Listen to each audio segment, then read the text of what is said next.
zu uns gekommen ist Quirien Lemey. Er ist Fondsmanager des New Gems Sustainable von the Growth Petercam Asset Management.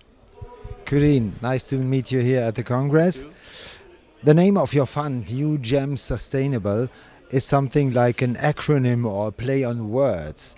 Explain us a little bit what is behind this fund name. Okay, so New Gems is a multi-thematic fund, and New Gems is an acronym for 7 themes, the 7 thematics that we think are important for a future society.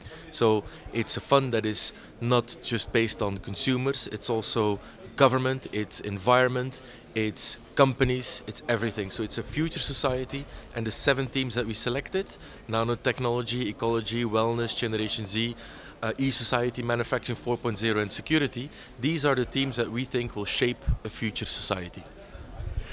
Why specifically those 7 topics?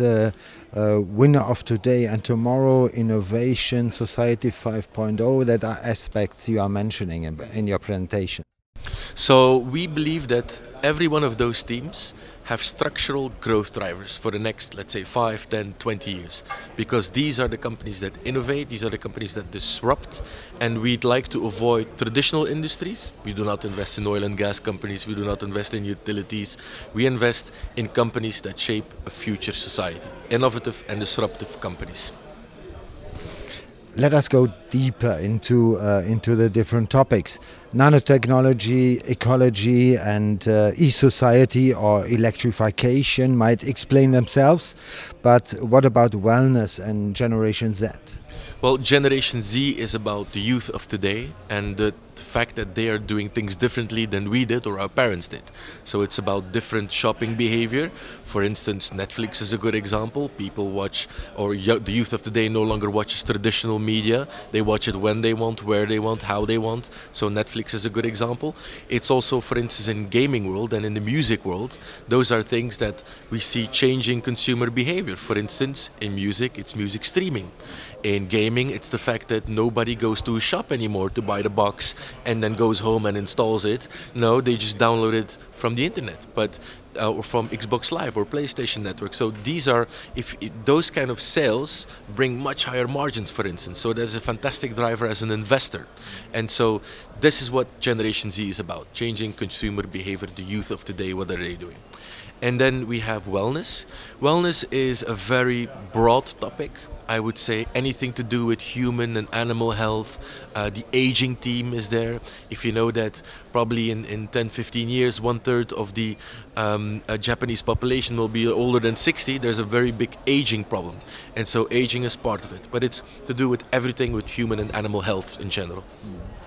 And where do you expect real opportunities in regard to topics like manufacturing and security, rather old ones, I would say? Yeah. So security is both physical security and cybersecurity.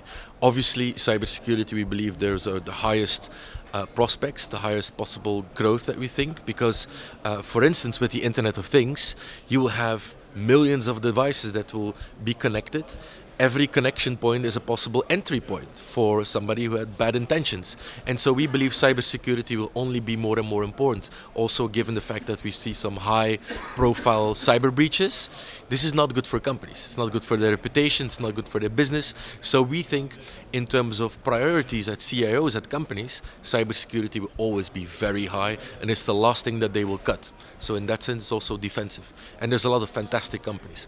Physical security is the same.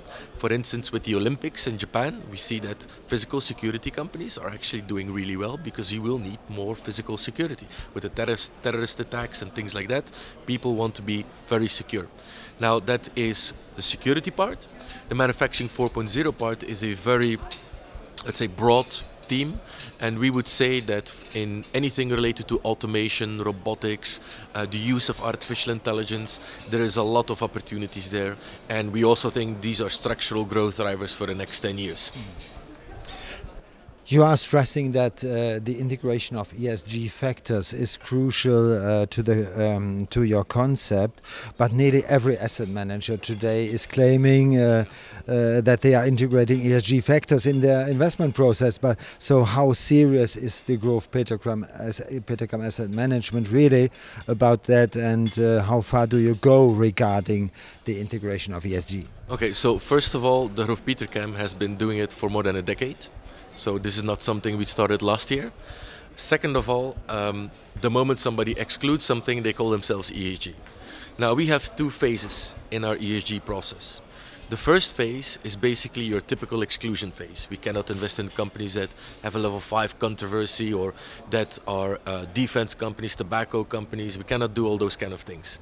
But in the second phase, we actually do active ESG, and this fund has, let's say, a mid-cap bias. 30% of the assets under management are in mid-cap, so companies with 10 billion market cap and below.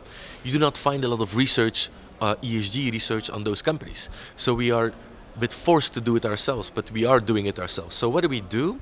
For every theme or sub-theme, we will identify 5 key ESG KPIs that we think are important for that specific theme, because different sectors, different teams have different problems and different issues.